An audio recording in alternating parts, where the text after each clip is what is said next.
Hello Chem students. I'm going to have to tape lecture 2 over again since my mouse quit working on the first try. So here goes. So we're looking at a more complicated molecule here than we did in the first lecture, where we were just looking at any old CH and seeing how much energy it took to break the CH bond and making new bonds and so forth. This is a little bit more complicated molecule. Still fairly simple, but at first glance, it looks simpler than it actually is, since if I look at these two methyls, they look to be identical, and they are different in this one since these are next to a CH, and this methyl's next to a CH2. So you want to keep that in mind because a lot of students think all the methyls are the same. The methine right here is unique, so it's definitely different, and then I have two hydrogens here. So at first glance, they look the same in a similar way that the two methyls look the same. But we'll see as soon as the reaction occurs, they become different. And so even though this molecule looks like it might have 1, 2, 3, 4 types of hydrogens, it actually turns out to be more than that. Also, if we want to calculate how much of each of the products that form, the relative amounts, we'll have to look and determine how many of those hydrogens there are times their relative reactivity. And that's one reason why we have to know each type of hydrogen over here. Excuse me. So we're going to have some values that come from many experiments that we're going to use for the relative reactivity. And since we'll be looking a little bit at chlorination and a little bit at bromination. Turns out that they react differently since chlorine is much more reactive. Chlorine tends to react almost upon encounter with any CH it finds. So if we standardize the relative reactivity with the primary CHs at 1, then the secondary CHs for chlorine react about 4 times faster, and the tertiary CHs react with chlorine about 5 times faster. So they're a little bit different, but still pretty close to each other. If we come over and look at bromine, it's very different, because bromine is a lot more picky in terms of its position that it wants to react at. So if we look at primary positions, it reacts at a relative reactivity of 1, but secondary reacts 80 times faster, and tertiary reacts 1600 times faster. And that's because the CH bonds have different energies, and that bond is being broken in the rate determining step. So when we come down here and actually put a bromine on at each of these positions, say this methyl up here, and then this methyl down here, we find that all of a sudden these two are not the same, because the center right here becomes chiral as soon as we put the bromine on. If I had a bromine here, that would be number 1, ethyl would be 2, and the methyl would be 3. And so in fact, I have this wrong. This should be R right here, absolute configuration.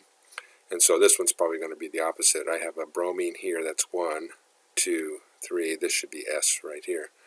But they're different because of the absolute configuration. Sort of like saying right hand and left hand. If I put a bromine at the tertiary position, that is, there's no chiral center because these two methyls are the same. If I come down to the methylene, the CH2 position, put a bromine or chlorine on the front, that's going to be different than a bromine or chlorine in the back because this becomes a chiral center. Let's see if I got this one right. Bromine, isopropyl over methyl, that's S. And so this one would be, I'd have to use my hand for that one. 1, 2, that would be R. If I come down to the end and put it on the distant methyl down here, I have 2 hydrogens, that's not a chiral center. So in fact, thinking I had 4 different types of hydrogen up here, it turns out to be I have 6 different positions I can put the bromine. So it's a little more complicated than we thought. In terms of the relative amounts, this is a primary position, and we said for chlorine that is 1 compared to the other possible chlorinations, and for bromine that is 1 compared to the other possible brominations. So what we see is that there's 3 hydrogens there. Remember, it's the number of hydrogens times the relative reactivity. There's 3 hydrogens there times 1, that's 3. And the one down here would be exactly the same. The next one is tertiary, so I'd come up and I see 5. I only have 1 of them, so the relative amount would be 5. If I look at each of these CH2s, the methylenes, these are secondary, relative reactivity of 4. I have 1 each of them, so 4 and 4. And then the methyl at the very end, when I put a bromine down here, I have 3 of those times 1. So if I add all those up, that's a total of 22. And the major product would be this one right here at the tertiary position. But you can see it's only 5 out of 22, so there's a lot of other stuff that's made. That's about 23% of the major product. If we look at bromination, it's very different. Still the primary position, relative reactivity of 1. So I get 3, and then I get 3. But when I come to the tertiary position, I come up here, it's 1,600 times faster. So even though I only have one of them, I'm going to multiply that by 1,600. If I look at the two secondary positions, it's 1 times 80, 1 times 80, and then a primary at the end, 3 times 1. So if I add up all of those guys, it comes out 1,769. And the main one, the tertiary one, is going to be 1,600 of that. So in this case, you can see the bromination is much more selective, over 90%. The bromine picks the tertiary position. And that's why we choose that one, bromination, to react in our reactions. As far as the mechanism goes, it's always the same.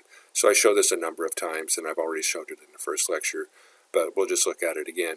So I'm looking for the major product, and we just said for bromination, that's going to be at the tertiary position right here. So I bring, first off, I have to initiate the reaction. So remember, we use half-headed arrows, or what they also call fishhook arrows, to split this up, and each arrow represents 1 electron. Since I'm splitting the bonds, I need 2 of them in here to go with each bromine.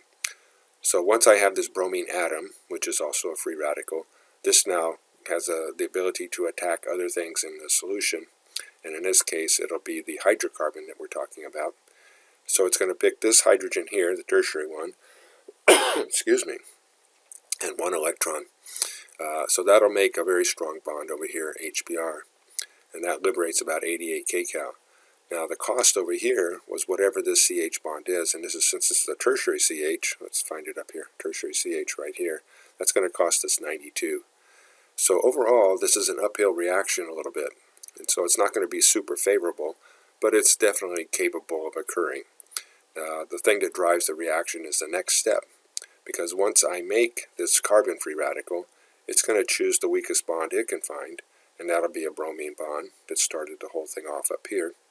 And so then I'll have a cost of 46, but I'll make a tertiary carbon bromine. Let's see, find that over here. That's going to be 66. And so it costs me 46, but I get back 66. That's a negative sign. And so this is going to be a release of energy of about 20 kcal. So this is very, very favorable. The combination of these two steps is a minus 16. And that's going on and on and on. You'll notice that when we get to the bromine atom, we're right where we started. So this is actually a chain reaction that continues until 2 free radicals find each other. So since the free radicals are such low concentration, this is a pretty rare event. But once it happens, we've destroyed 2 free radical sequences. But that's why we're shining light in and have bromine in there to start new ones through. And so we get a balance that cranks out this product that we want up here. Okay, this is a throwaway for us. If you were a chemical engineer, you'd have to worry about this. You'd probably want to try and make this into a product that you could sell instead of a waste product that you had to get rid of. Okay. This is a little more complicated molecule. Doesn't look that complicated. Sort of the same idea that we were just talking about. In this case, we have a bromine already on there. The bromine's kind of like an R group, so that kind of makes this like a tertiary center. Has a much higher reactivity wherever the bromine is. So we're going to go with the same relative reactivities that I did in a previous problem. I have tertiary or bromine. Sometimes I write 2000 here for the bromine, but I have 1600 here. Okay, so we're going to do the same thing. Now, if we first look at this, we could react at the carbon where the bromine is. Okay, let's take a look. There's only one way we could do that. They're both bromines, no chiral center, nothing to worry about. If I went to the second position, you might think, oh, second position up, second position down, kind of the same thing. So I'm just 1 carbon away, and then if I went to the third position, be like 2 carbons away, and the fourth position, 1, 2, 3 carbons away. So you might think that these are only 4 products possible, but it's actually much more complicated than this. Because when I come over to the second position, there's actually a top and a bottom, depending on where this bromine is. So if I draw this bromine on the top, I could either get the cis or the trans possibility. And that's going to be true at the third position here and the fourth position here. So it looks like there's at least 1, 2, 3, 4, 5, 6, 7 possibilities. But turns out it's even more complicated than that, because let's take a look down here. So here's the first position. This is probably the most reactive one because it has the carbon with the bromine on it. But it's achiral. But if I come over here, put a bromine here, this becomes a chiral center. So I have 1, 2, 3, that is S, 1, 2, 3, that is R. Okay? So I have two chiral centers, so you might think this is a chiral molecule. Yet, if we come right through the middle with a mirror plane, this part here reflects into this part here. So in fact, even though I have chiral centers, this is achiral, and that's what we call a meso compound. Okay? Now if I put the bromine on the bottom, now these are trans, this becomes SS, and so these are no longer superimposable. If I have the mirror image down here, that would be RR. So you can see if I go up, that's going to be different than if I go down. So these are two different structures. Since they are different in stereoisomers with the same connections of the atoms, different mirror images, should say, these are enantiomers. If I come over to the third position, put the bromine on the top, it's similar to what we had over here when it was in the second position. If I come right through the middle and reflect, okay, I'm going to get a mirror, I'm going to get the same reflection here, plane of symmetry. And so this, in fact, even though it has chiral centers, so again, this is S and this is R, this is going to be a meso compound. But this is a different meso compound than the first meso, because this is 1, 3, and this is 1, 2. Now, if I put this trans, I'm going to get a similar situation that we had over here when it was 1, 2, and that is these will be different mirror images. So these will be enantiomers. So this is S, and this is S, and this is RR. Now, if I come all the way over to the other side, no longer do I have a chiral center. Okay, it looks like I might because I have this on the top and this on the bottom. But in fact, if I trace the path around here, it's going to be identical to the path around here. And so in fact, this is achiral. However, this is not the same structure as this structure because this is cis and this is trans. So they have the same connections of the atoms, but different orientation in space. So they are stereoisomers, but not enantiomers. That makes them diastereomers. So if we go down the line and look at this, enantiomers, where do we have enantiomers? C and D. We also have enantiomers at F and G. Okay? If you look at diastereomers, then B and C have the same connections of the atoms, but they're not enantiomers. So these are diastereomers, BC and BD. So here BC, BD. And if I come down here, E is going to have the same relationship with F and G. So I have EF and EG. And even though these are not chiral, they are diastereomers, so H and I are also diastereomers. So you can see how much more complicated this problem is just by putting that bromine in one position there. And then meso, we have B that is meso and E that is meso, but they are different. Now as far as writing a mechanism, we would want to write a mechanism for this guy right here because that's the major product. Okay? We have one equivalent to tertiary. It's a hydrogen and a carbon with a bromine times 1600. If we add up all the other guys together, we have 10 of them, and we'd multiply that by 80 because that's their relative reactivity for secondary position. That would come out 800. So even all of them together doesn't add up to the main product. Mechanism would be pretty much the same. Our most reactive position is right here. Let's see, that's the carbon that has a bromine. That cost us 88 to break that bond. Okay, so first one is cheap, that's 46, and we do that with a light. Now if we come over and grab this hydrogen, that's going to cost us 88. That's what we said right here. Got a little bit of a cough. So I'm going to make HBr, that was 88. So this should actually be 0. So I made a little boo-boo there. But 0 is fine, 4 is fine too. This is going to be a possible reaction. It's not the most important one. The most important one's right here, where the carbon-free radical grabs a bromine atom and makes this new carbon-bromine bond right here. So that cost us 46. We get back, where is it? Right here, 64. So we get back 64. That's overall, that's minus 18. So if this is 0 and that's minus 18, the total would be minus 18 every time we crank through here. Remember, as soon as we abstract this bromine atom, we make a new one that starts this off, and we go through again and again and again. Okay, sooner or later, two free radicals find each other. You'll notice I just simplify this to shut down the reaction. But we're putting in more free radicals up here in the first step, and so that keeps it going. This is a little more, I don't know if it's complicated, but it's a little more 3D than the other ones. So here what I'm looking for is a similar type of problem. So it's just another example. R2R bromopentane. Normally, I would write out 5 carbons and put a bromine at the second position. When I come down to do it 3D, I'm going to go to that second position and put the bromine on so that it turns out R. Everything else is going to be hydrogen. Okay? So we're going to brominate one of these positions, and we want to know how many different products we can get, and what the relative amounts are, and things like that. So in this problem, I'm saying primary reacts with a relative reactivity of 1, secondary with 80, tertiary with 1600. We don't actually have a tertiary. In the last problem, I said if we had a bromine, it was the same as this. But in this problem, notice I said if the bromine's there, it reacts even faster at 2000. So the thing is, they're both relatively very reactive compared to the other possibilities. Okay, so let's come down and put in the atoms. Also, some bonds we're going to need to know would be bromine cost us 46, HBr cost us 88. Okay, we don't have to worry about those. We have primary in there, CH, cost 98. We have secondary, cost us 95. Tertiary cost us 92.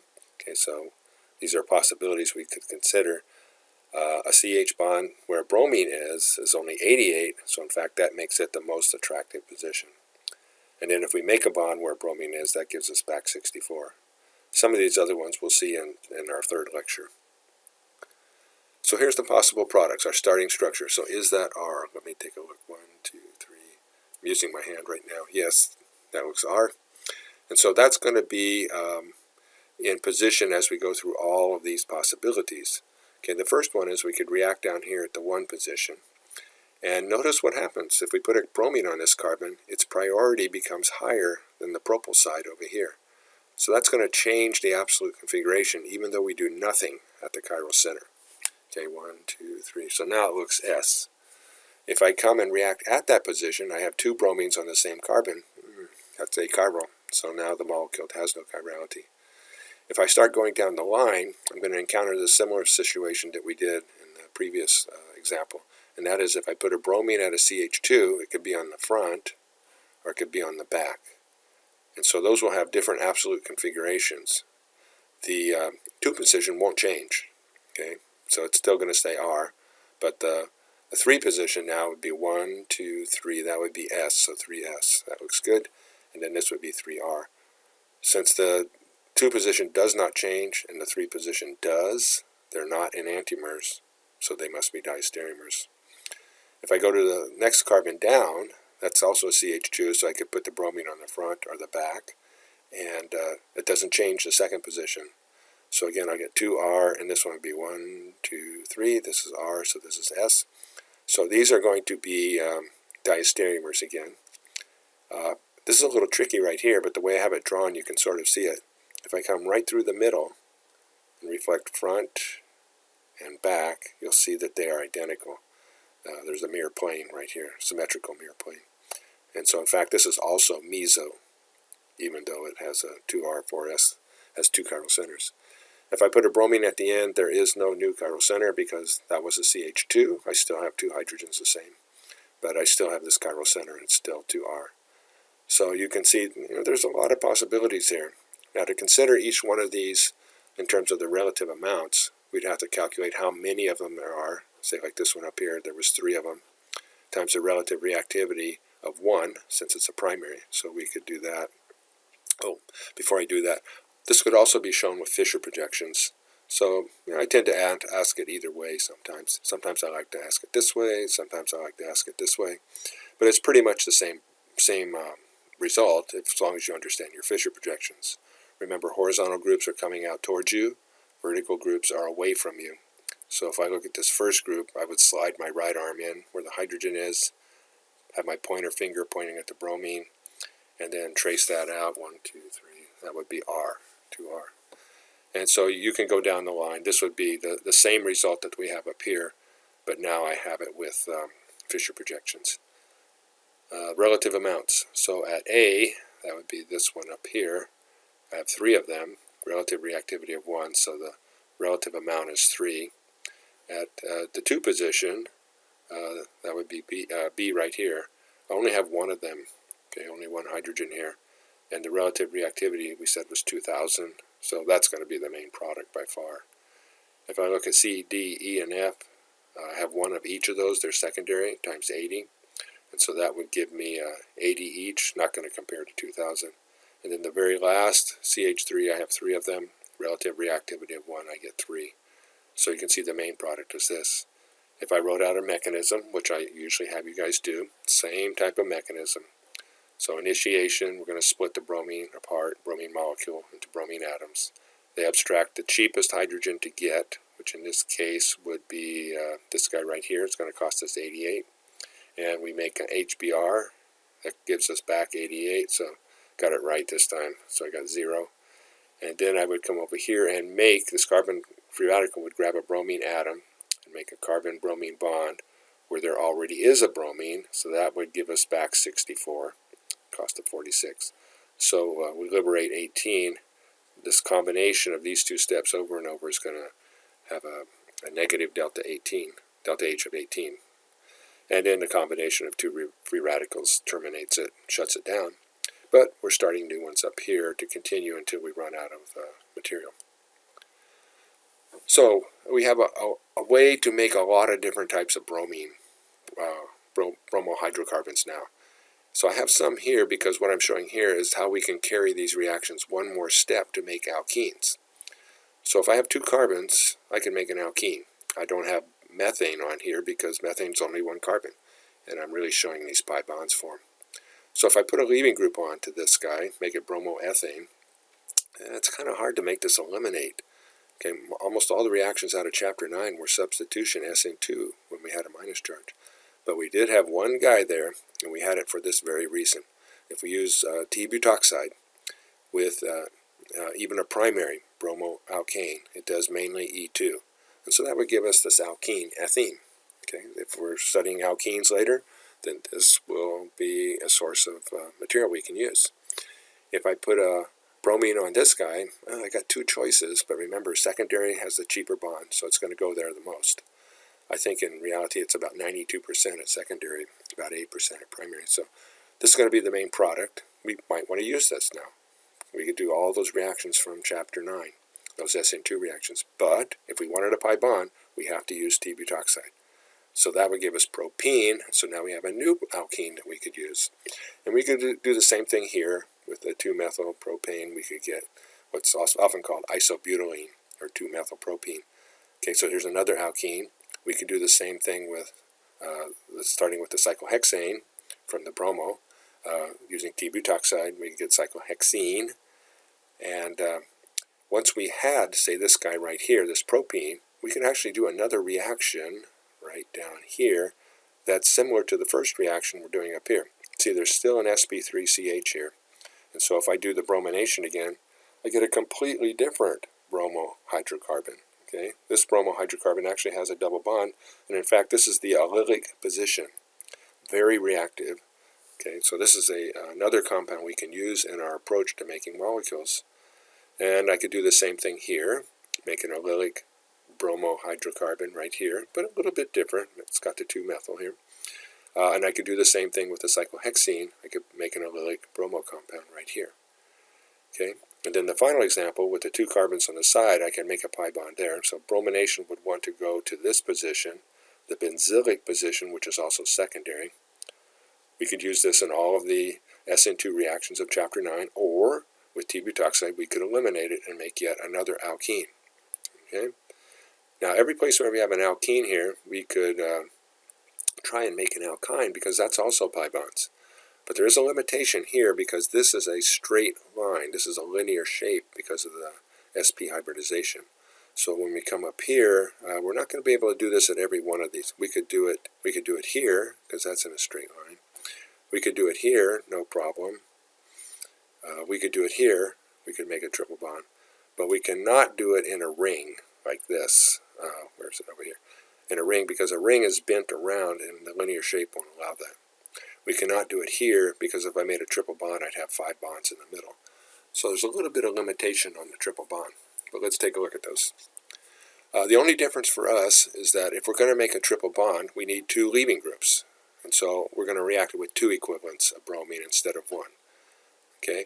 And then another difference we're going to use, we don't use T-butoxide in this case to make the triple bond. We use the dialkyl amide. Okay, dialkyl amide. It's actually a sodium salt. So this is a negative charge, very powerful base. It can easily do 2 E2 reactions. But the problem is, once we do 2 E2 reactions, then we have this proton. This acid is much stronger than the conjugate acid of this guy. So this guy's going to rip that hydrogen off and make this a carbanion. That is actually a very good thing, because we can use that carbanion as a nucleophile, as we did in chapter 9. But if all you want is the alkyne, then you have to do what's called a workup. That just means neutralize the solution. So even though we took it off here and it didn't seem like we needed to, we had no choice. We have to come back and put it back on. And that's going to be true here too. If we brominate this twice, we get them here in the middle. We do double elimination, lose the extra outside proton here, the terminal CH, and then come back and put it back on with the workup. And that would give us propyne. This is ethine. Most people call this acetylene, but ethyne's the proper name. Then we have propyne. And then if I did the same thing here, and I did a double elimination, and come back and do the workup, then I get, you could say phenylacetylene, or you could say ethynylbenzene. You know, it's either way, it's fine. Okay, so now, these are very valuable compounds in the sense that we can pull off this terminal position. That's what I was referring to up here. If we had an alkyne straight out, and we had the CH, we can take that off with 1 equivalent of this same guy that I'm talking about here. This sodium amide easily takes off that hydrogen and makes it a minus charge. And then if we put in a methyl or primary bromohydrocarbon, what we've seen in chapter 9 is we do an SN2 reaction, and that gives us an extended alkyne. Okay, so this would be something different, and this will be like a target molecule that you have to recognize. The key clue is right at the end of the triple bond. This could be minus, and then this could accept those electrons if there was a leaving group. You don't see it here, but you would have to mentally put it back in. Get that bromo there. So for now, these are going to be the hydrocarbons I give you. This is going to get reduced after this chapter. When we get to the next chapter, we'll have ways of making carbon skeletons that are very, very helpful. But for right now, this is where we're starting. 1 carbon, 2 carbons, 3 carbons. Here's a 4-carbon arrangement that has a tertiary position. Here's a ring, an alkane ring. Here's an sp3 position next to the phenyl ring. And here's an ethyl group next to the phenyl ring. So there's actually 2 choices here. So these are just examples to show us how we can use all those reactions of chapter 9 and the free radical reactions we're learning in chapter 10. Okay, so right away we can make each of these guys into the bromo compound using our Br2H nu, Br2 and light. Put a bromine on here only one way. I can put a bromine on here only one way. I can put a bromine on here 2 ways, but it only goes to the secondary position. I could put a bromine on here 2 ways, but it only goes to the tertiary position. I can put a bromine on here only one way. I can put a bromine on here only one way. I can put a bromine on here 2 ways, but it only goes to the benzylic secondary position. So these are all guys we can make in one step. And remember all the reactions of chapter 9. So if I use hydroxide, I can get an alcohol. If I use alkoxide, I can get an ether. If I use the ethanoate, I can get an ester. If I use the azide and then reduce it with lithium aluminum hydride, I can get an amine. If I use the hydrogen sulfide, I can get a thiol, and so forth. If I use the cyanide, I can get a nitrile. All these things allow us many, many more possibilities that you have to consolidate from chapter 9. Remember, these guys right here are just an extra couple of steps from what we have up here, and they're going to do the same thing. So this is primary, very good for SN2, and also allylic, even better. And same thing here. This is secondary, but it is allylic, so it's very, very reactive. So these require a little bit more work to get here. These ones we cannot make. That's in lecture 3 of this chapter. We'll be able to make those, but right now we can't, so I have to give these to you. Okay, because these are all primary, primary, primary. So I tried to put all those steps right here on one page so that you can see them. Maybe try and look at this page and consolidate the information. These are the kinds of things you want to keep in mind. So this is the one-step bromination that we've been talking about on our first lecture and in this lecture too. So these are all the products I said we could make in one step. We could carry them on to make the alkenes, as I mentioned a couple slides ago. Okay, so these are all alkenes we can make. And some of these three right here, because they have an sp3ch next to the pi bond, will react in the similar reaction we did up here. They'll react one more time, and it looks a little bit different now. It's still the same 3 carbons that we had up here, but now it's at the end, and we have the pi bond. Okay, and so that'll be true for these 3 guys. So that's additional ones. So what do we got? 1, 2, 3, 4, 5, 6, 7, 8, 9, 10. So we got 10 of these guys here. There's 3 more that we cannot make that I give to you for now, but I won't give these to you after the 3rd lecture, which is will be the next one. Okay, and then we had 3 ways to make triple bonds, alkynes. So as long as I have 2 carbons here and I can make it into a straight line, okay, which I can for these 3, I can put on 2 bromines. We show that with 2 equivalents of Br2, and then we do a double elimination. Unfortunately, lose the extra proton at the end, so we have to come back in and do a workup, put it back on. And so we get ethyne, propyne, and phenylethyne, or phenylacetylene. Okay? So now we have all these ways of making R groups. Okay? So you have 13 possible bromohydrocarbons up there. And then what we can do is put in these different functionalities, an OH, an OR, an O ester group here, an SH, SR, and so forth. So we can add all these groups in. This is a lot of Chapter 9 chemistry, SN2, once in a while SN1. Say this was a tertiary carbon right here. SN2 wouldn't work, but if I had an alcohol and a tertiary bromo alkane, which we have 1 of, we have the T-butyl bromide. If we had that, then we could do an SN1 reaction. So that's also a possibility. But most of these are SN2 if you look down the line. SN2, SN2, SN2. Okay, here we did an E2 to make the pi bond. Okay, so every place where I have the little dash right here, that means I made a connection between these 2. Hopefully it's obvious that this has to be the nucleophile because this has the electrons. This has to be the electrophile. It had to accept them. The problem is the way it accepted them was getting rid of a bromine, and we don't see that in there. Okay, it's gone. Bromide was the leaving group, and when you look at this compound, you have to fill that in. And then these electrons came in. So this came in from an OH, this came in from an OR, but you could do it on either side. Okay, and then this oxygen came in from the acetate, or ethanoate. I gave you 1 acid, ethanoic acid, or acetic acid. And then we had to pull that proton off with hydroxide, and then we used that minus charge to do an SN2 on this R group. And since we could do it at methyl, primary, and secondary, 12 of our 13 examples could be added on out here from this oxygen. So that means 12 different esters we could make from our 13 compounds that we have. Okay, so that's what you want to be able to do. You want to be able to see this S was the nucleophile, replaced the bromine. On both sides, that happened here. This one is, we don't use an NH2. What we use is azide in 3 minus, and then we have to reduce it down with lithium aluminum hydride, and then we have to work it up. And that gives us a primary amine. We have sodium cyanide, so this is a good nucleophile, so that would take the place of the bromine. That would give us a nitrile. So again, 12 different possibilities. Okay, for the alkynes, we are a little more limited because the R group cannot be secondary or tertiary. So I think, I'm not sure, but I think there's like 7 possibilities that we could add on at the end of the triple bond. But we could do it at both ends. So here's an R group, here's an R group.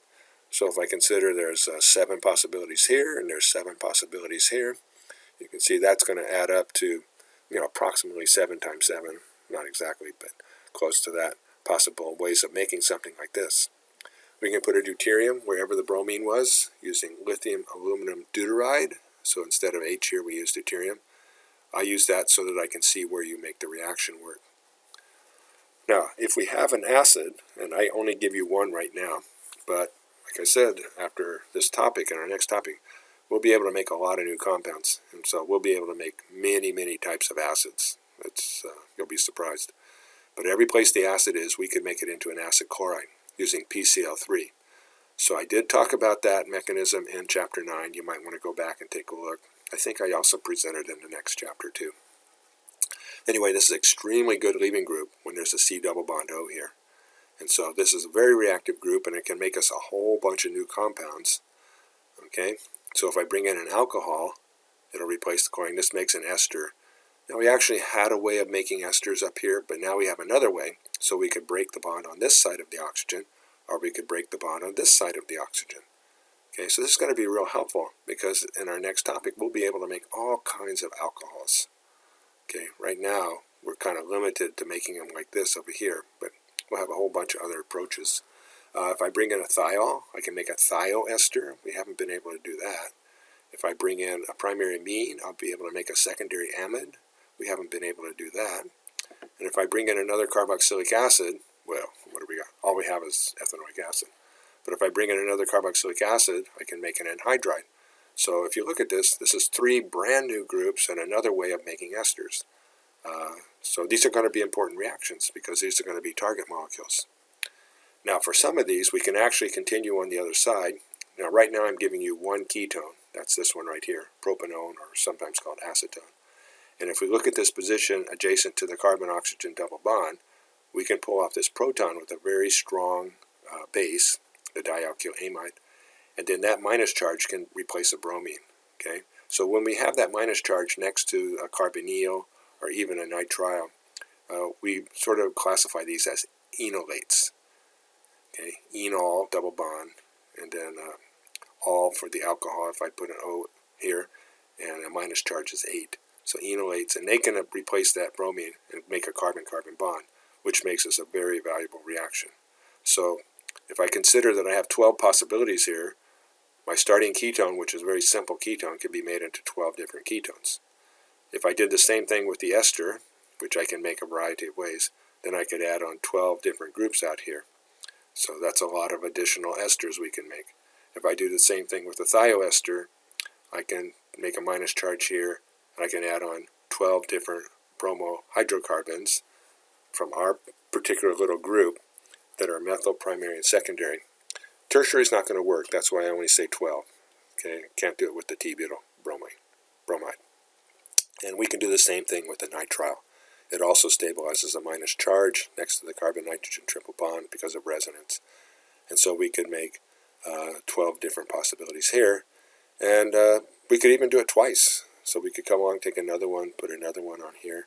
If you think about that, then if I got 12 possibilities here and 12 possibilities here, whew, that's getting to be a lot of possibilities, and that's just with this simple little guy right here. Okay. So here's just a few examples just to show the transformation. Here's my bromohydrocarbon. Here I'm using OH, so that's going to work good SN2 at methyl and primary. So that would give us an alcohol. If I was at a tertiary center, the OH minus, the hydroxide, is too powerful. We get more E2 than SN2.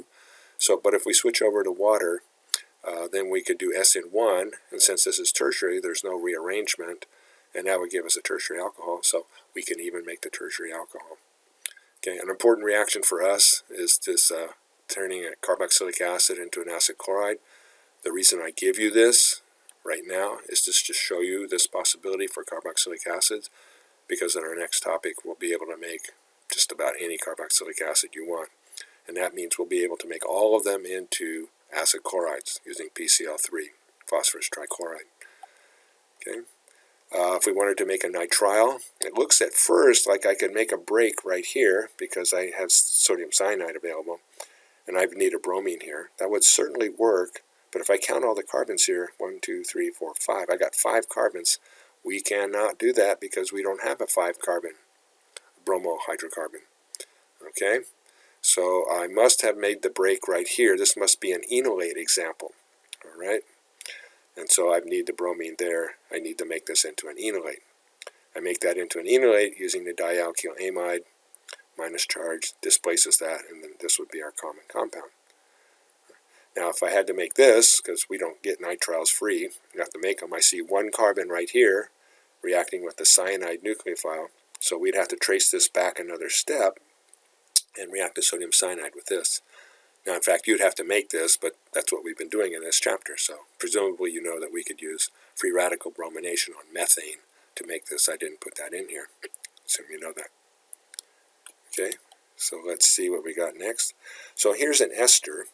So this ester synthesis that I show is actually more involved than I would have to be. Now, if I'm looking at this, I'm thinking, the only compounds with oxygen we have are the carboxylic acid and the ketone. So if I come up here, this is the only place where I have two oxygens on a carbon, so I'd have to start with that someplace way back there. That means I had to make this bond. Okay, so as an ester, I can pull this hydrogen off, make an enolate. So this is enolate chemistry. I would need a bromine on the carbon here, but we've just seen that we can make that because I gave you cyclohexane. So you could put that bromine there. But remember, to make the enolate, we always use the dialkyl amide. Here's the dialkyl amide. And that pulls this proton off adjacent to the carbonyl. And then we use that minus charge to bump off the bromide at methyl primary and secondary. This is secondary. Okay, now if I look at this ester, I could either make the carbon-oxygen bond on the right side, or I could make the carbon-oxygen bond on the left side. Way back in chapter 9, we did it on the left side over here. So what we did was, we had the carboxylic acid, our one example, ethanoic acid or acetic acid. We pulled off this proton, we had a minus charge, and then we did an SN2 onto the carbon skeleton, where the carbon has a bromine there. That would be this part right here. So in fact, by doing that reaction right there, we're done. We would be over here. But because I wanted to show you a couple of things, I wanted to show you how we could make that ester into a secondary alcohol. So what I did was I cleaned it with sodium hydroxide. So really we don't need this in this reaction. I'm just showing that this is a product of what I just talked about. So in fact, we could take this alcohol now, if we made it from a different route, and we could react it with the acid chloride, and it would replace the chlorine right here. Remember, the acid chloride was up here. And so then I could do it that way. So in fact, by getting to this point, I did it twice.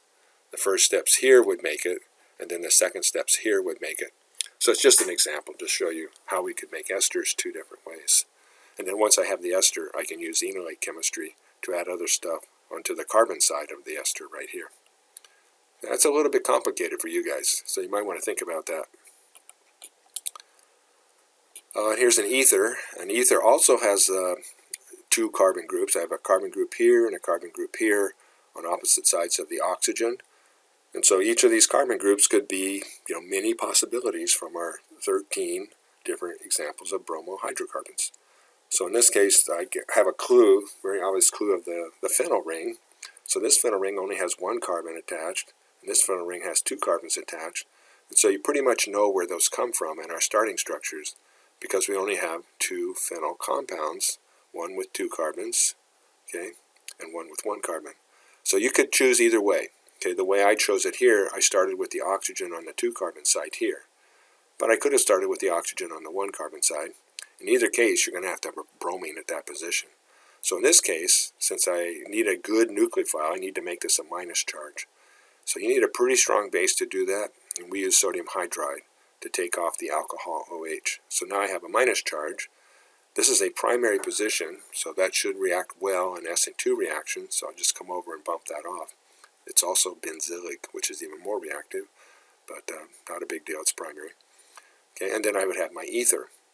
So then I would have to get the bromine on here. Well, we already did that a few slides ago. Okay, I have your one carbon hydrocarbon. We did free radical substitution, gave us this compound. So we could make that easily. For this one, I have to be a little bit more involved because we didn't make the alcohols directly, but we could make them if we had a bromine here. Okay, and then the nucleophile would be the OH that we see right here. Since that's primary, we could do this as an SN2 with hydroxide. Okay, then we would have to put the bromine on. This was not easy. Okay, I did not have you make this. You'll have to make this in our next lecture. Okay, right now it's a given. just give it to you.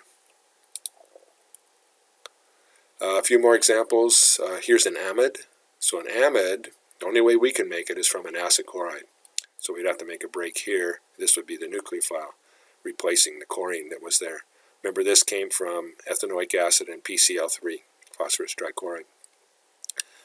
So that would join these guys up, but then I would have to make this amine. The amine marks a spot where the bromine was, but not directly, because we had to first go through the azide over here. Azide is a fantastic nucleophile, has a minus charge, displaces that and gives us an azido compound. We don't really want to isolate azido compounds because they are very toxic and they're also potentially explosive. But if we just destroy it in a reaction mixture with lithium aluminum hydride, then it converts this into an amine. And that mechanism was back in chapter 9 stuff. You might want to take a look. It's actually like an SN2 reaction again. So that would give us an amine. Now remember, any place the bromine's there, this azide is going to be a great SN2. So that means of our 13 compounds, 12 of them are methyl, primary, or secondary, and we can make all of those into amines. And so that means over here, where I have this acid chloride, right now this is the only one we have. But I could bring in 12 different possibilities for amines, and so that gives us 12 different possible amides that we can make right now. That's going to explode in the next topic, because we'll be able to make all kinds of acids and all kinds of carbon skeletons, and so then it'll be a little more challenging problem. So here's a sulfide, also called a thioether, either way, and it's just like the regular ether. The sulfur in the middle is nucleophilic, and it's going to attack this carbon, and the sulfur in the middle is nucleophilic, is going to attack this carbon. It's up to you which way you want to do it. You could do this one first, you could do this one first, either way. Whichever one you do first, you do the other one second. So the way I have it here, I have this thiol, the sulfur, on the part that has the aromatic ring, and so that means this part here was added on second, right here. And so you can see wherever the sulfur is, there must have been a leaving group. This was a nucleophile, and the leaving group was displaced by it. So that would be here. You would have to make this after the next topic. Right now I'm giving this to you, this guy right here. Okay, and then we would have to, of course, make this, and that's a thiol. The sulfur is at the spot where a bromine would be. Okay, it displaced it, so we don't see the bromine. We have to add that back in. Okay, and then this is a given. We get this whenever we want to use it, and that makes thiols. This is ionic, remember, sodium plus and hydrogen sulfide minus. We could put this on from our 2-carbon starting material using free radical substitution. That's bromine and light. Bromine and H nu would make this in one step. Okay. Here's a thioester. So that's also attached to two sides. Okay. So, and then if I look over here, I'd have to make this bond too, because we only get the acid chloride from the acid, and we only have one acid that has 2 carbons. So if we look at that right here, we would have to make this bond, and this bond, and this bond. So there's a lot of bonds we got to make here. This would have to be the last one from the thioester over here. And so if I look at that, that's 3 carbons with a double bond. There would have to be a bromine right here, and that was our allylic bromide that we talked about, allyl bromide. This is enolate chemistry, because we're pulling off a proton adjacent to the carbonyl. Proton here adjacent to the carbonyl. And then we use a dialkyl amide. And then we react it with the bromohydrocarbon, do an SN2 reaction. Okay, that gives us this structure. This thioester would have to be made, and we would have to attach here. There'd have to be a leaving group there. That's our acid chloride that we've talked about a number of times now. So I would need this as a nucleophile. That means I would need the thiol to replace that chlorine. So very good reaction. This is our only way of making thioesters. So you got to know this one. That was a couple slides ago that we talked about that. So this is pretty easy. From the acid, we would use phosphorus trichloride. And then the thiol, the S marks the spot where a bromine was, right there, and came in. This is available to us just as it was up here. So we come in, do an SN2, and we get the thiol. So hopefully you're starting to see how this works. Your clues are in this molecule. It takes you back one step. And then you have to know those steps to be able to go back that one step. So here's an anhydride. This is the only anhydride we can make because we only have one carboxylic acid right now. But after this topic, we'll have a whole bunch of them. So I make this into the acid chloride, okay, using PCl3. And then I'm going to take that and react with some of the same stuff that we started with. And if we do that, this will take the place of the chlorine, and that will make an anhydride. So an anhydride is really a combination of two acids. One of them we make into an acid chloride, and the other one we keep as the acid and join it up. Okay? So right now, again, this is the only one we can make because this is the only acid we have, but we'll be able to make a lot more later. Okay? And that's the end of the second lecture of Chapter 2. I had to repeat it because the first one, the old mouse quit working. Thanks for listening.